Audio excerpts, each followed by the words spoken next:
On my wedding day, my family blocked me from the group chat. Hours later, I saw their photos, all in Maui. Caption, finally the family that matters. I sent one text, enjoy it while you can. Then I locked every account with my name on it. When they returned a week later, they went crazy when they saw. I woke up on my wedding day with this jittery mix of excitement and nerves that everyone says you're supposed to feel. But there was something else underneath it that I couldn't quite name at first. Not fear. Not sadness. Just off. Like a wrong note in a song that nobody else could hear. At first I thought it was just normal wedding day stress.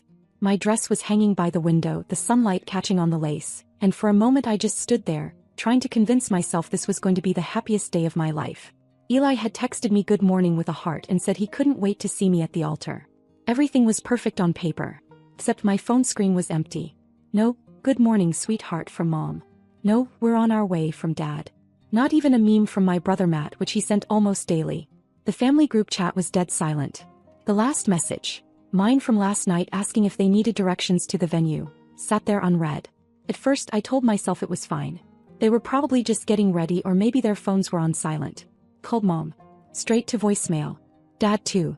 Then Matt. His rang twice before cutting off. Jenna, his girlfriend, didn't answer either. That's when I started pacing the room. My bridesmaids noticed. I tried to brush it off, but inside I was spiraling. What if something had happened? What if there'd been an accident? They were supposed to be here. My dad was supposed to walk me down the aisle. My mom was supposed to help with my veil. Eli came in for a minute just to check on me before the ceremony. He said maybe they were just having some travel issues, maybe a flat tire, maybe something small. He was trying to be comforting and I wanted to believe him so badly. So we decided to go ahead. Without them. Uncle Charlie offered to walk me down the aisle and I said yes before I could overthink it. The music started, the doors opened and everyone stood. I saw familiar faces, cousins, friends, Eli's family, all smiling, all beaming.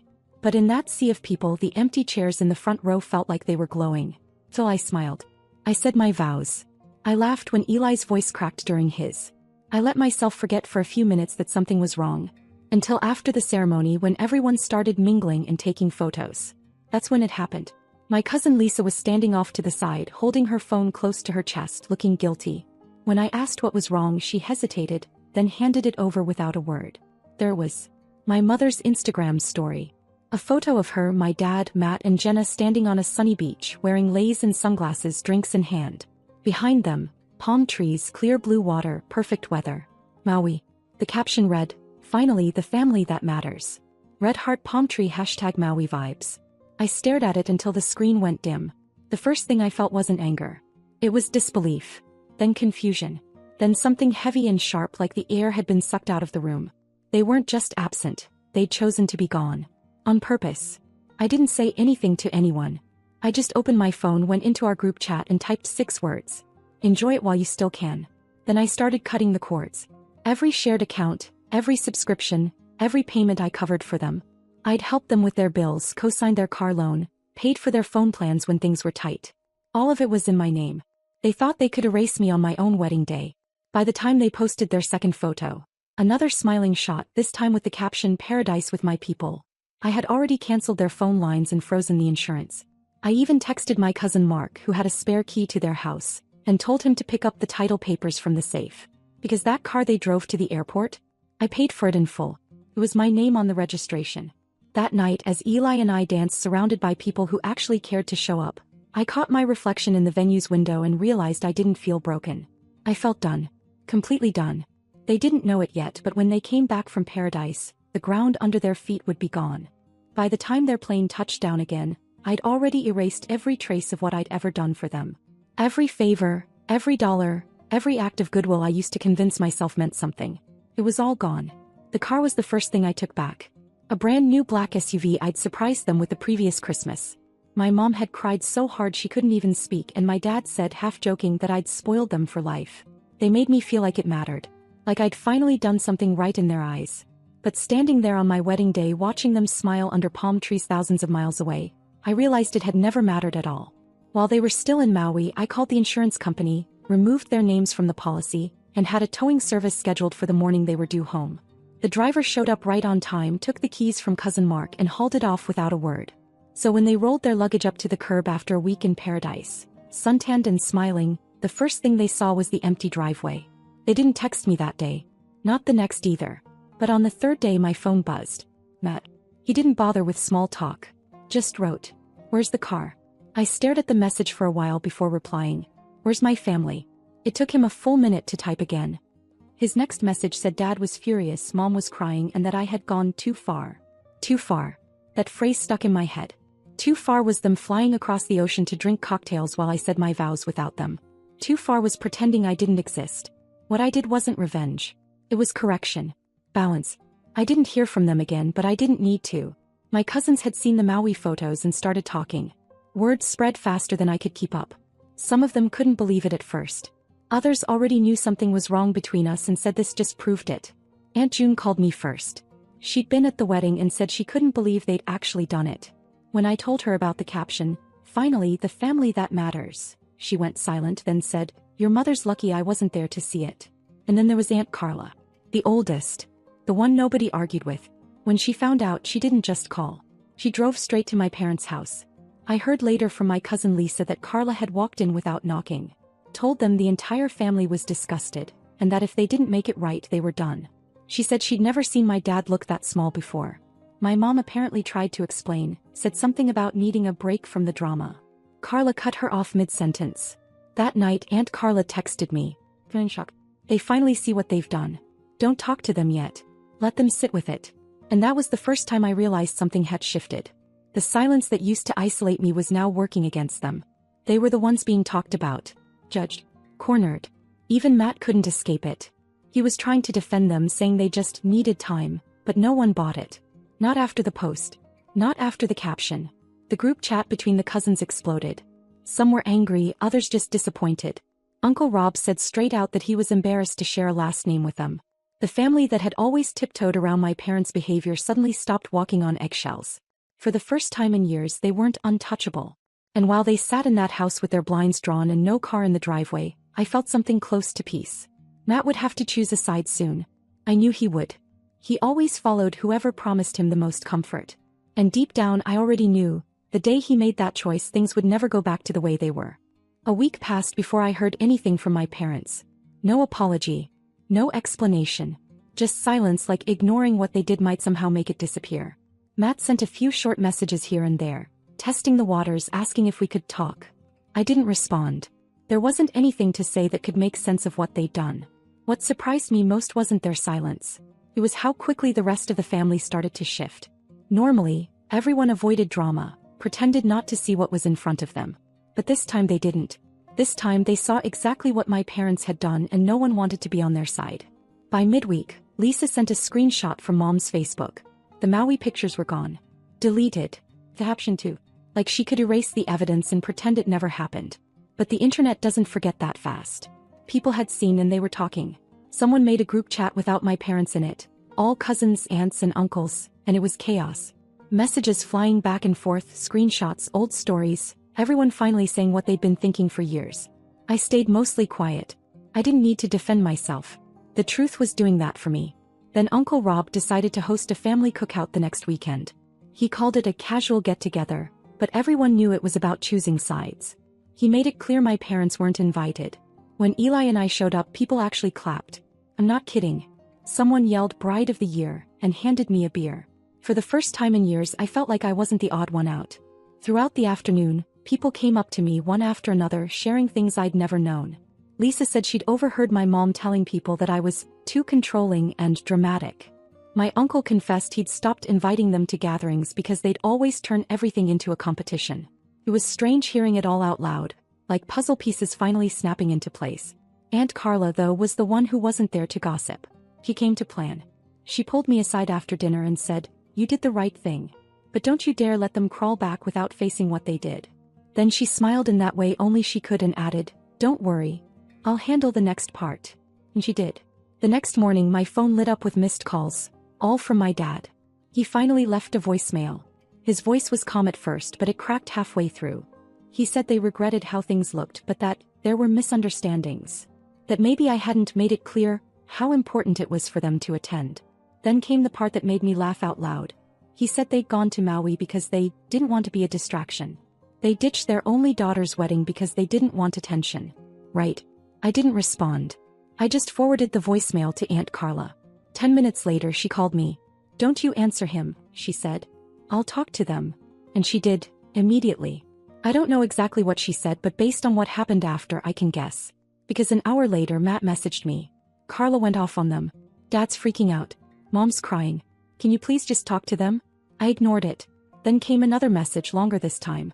Matt admitted they'd planned the Maui trip months ago, just in case things got tense before the wedding.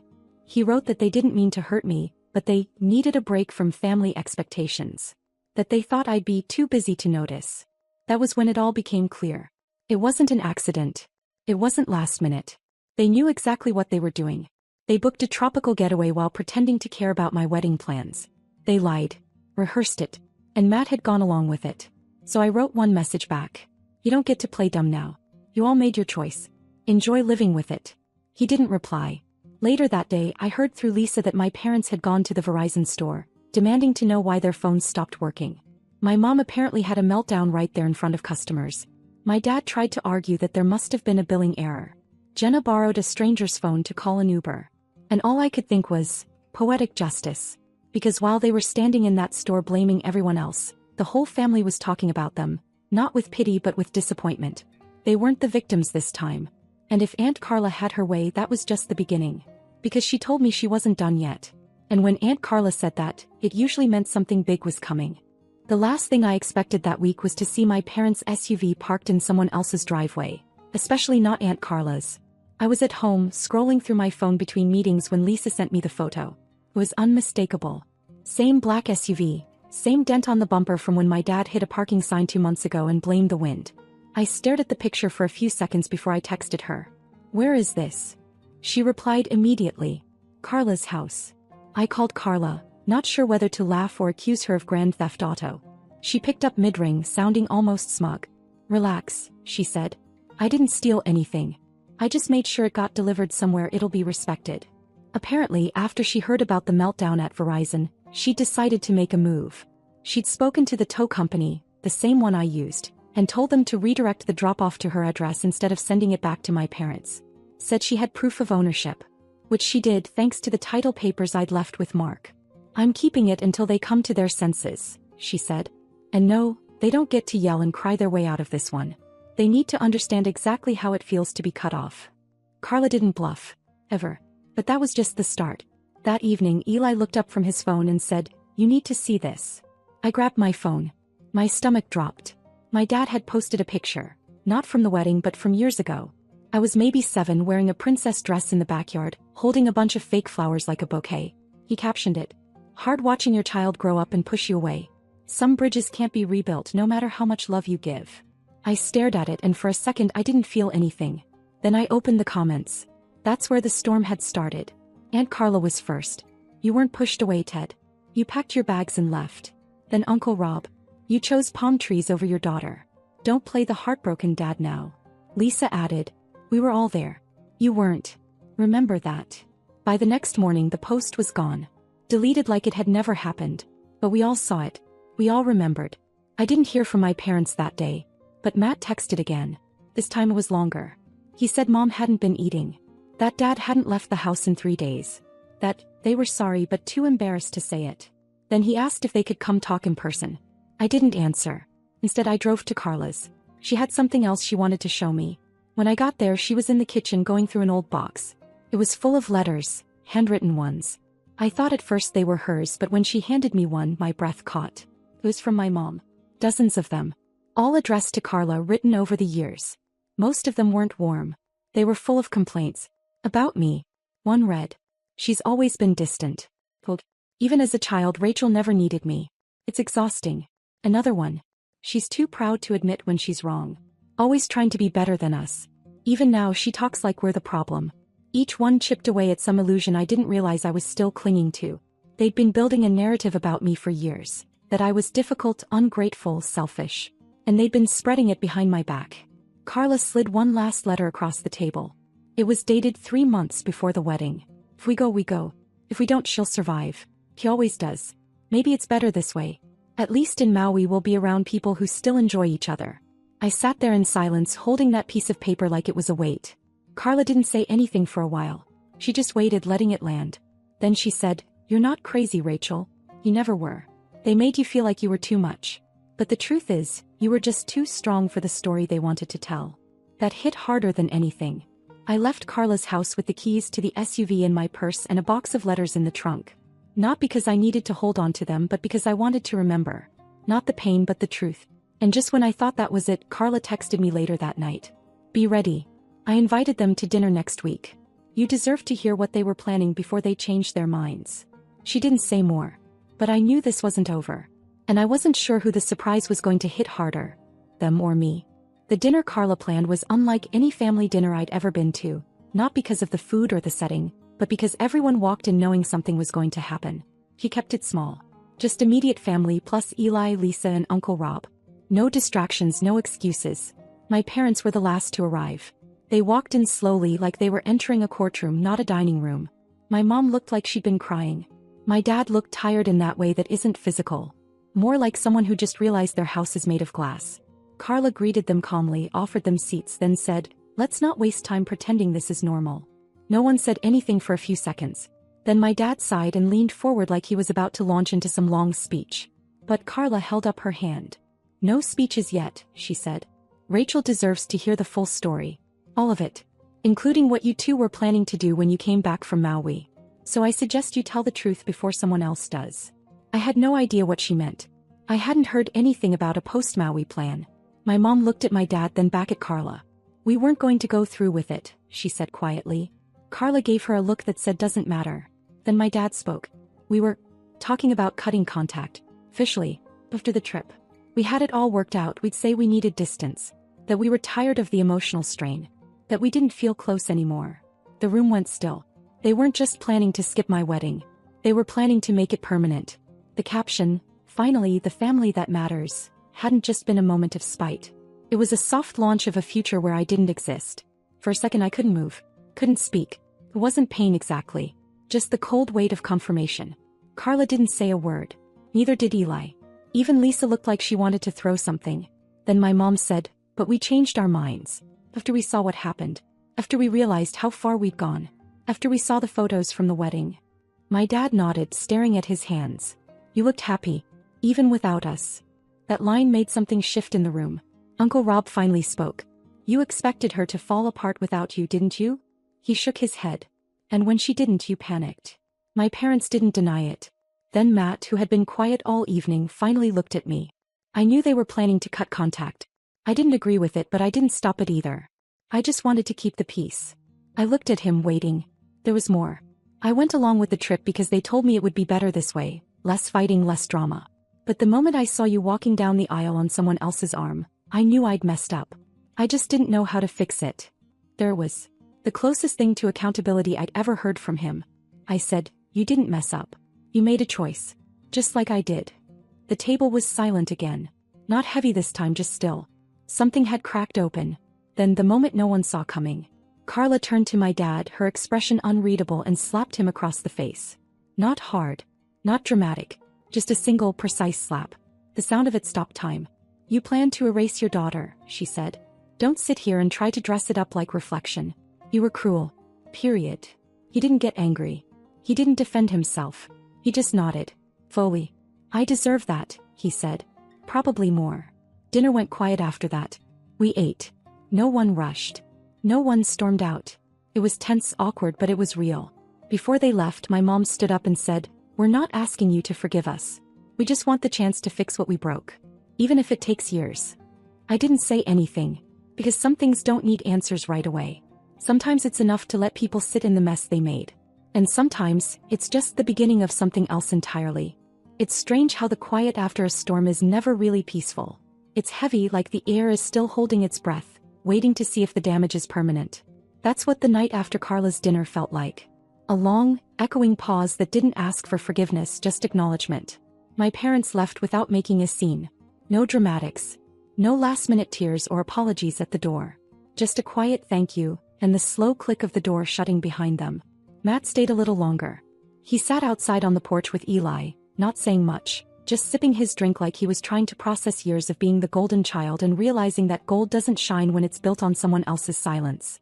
Before he left, he turned to me. "I screwed up," he said. I know it doesn't mean much now, but I see it. I was comfortable. You weren't. That's why I didn't say anything. I'm not asking for a second chance. But I'll be here. If you ever want a brother again. I didn't say anything. I didn't need to.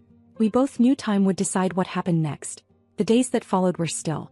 The kind of still that doesn't feel empty. It feels earned. The cousins kept the group chat open but quiet. No gossip, no sides, just casual updates and baby photos. For once, I wasn't bracing myself every time my phone buzzed. A week passed. Then one afternoon I found a letter in my mailbox. No return address. Just my name and my mother's handwriting. Inside was one sheet of paper.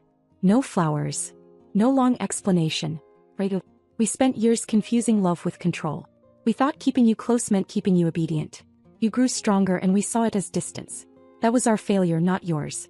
We don't expect a reply. This isn't a request for a second chance. It's a confession.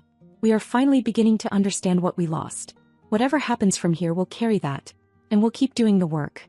Love. Mom and Dad. No excuses. No blame. It felt raw. Almost too honest to come from them, and yet I knew it was real. I didn't reply. I just folded the letter, put it in a drawer with the others Carla had shown me, and sat with the quiet. Later that month, Carla hosted another family brunch. Everyone was there. Lisa, Uncle Rob, even some of the cousins from out of state. My parents weren't invited. No one asked about them. No one danced around it. It was like the whole family had silently agreed that we weren't doing denial anymore. It was the most relaxed I'd ever seen Eli around my relatives. He laughed with Rob about some awful business pitch they'd both overheard years ago, and Lisa actually thanked me for setting the standard. Her words, not mine, for not letting family cross lines just because they share blood. Before we left, Carla pulled me aside. She told me she'd heard from one of her friends that my parents had started going to therapy. Together. Not church counseling. Not another support group. Real therapy. They're trying, she said. Whether it's for you or their own guilt, I don't know. But it's a start. And it's your call if it ever becomes your story again. I nodded. I didn't know how I felt. Not yet. Then she added, you survived them. But more than that, you didn't become them. That's the part that matters. And she was right. Because this wasn't about making peace or rebuilding what was broken. It was about deciding what deserved to be rebuilt at all. I walked out of Carla's house that afternoon not feeling triumphant but steady.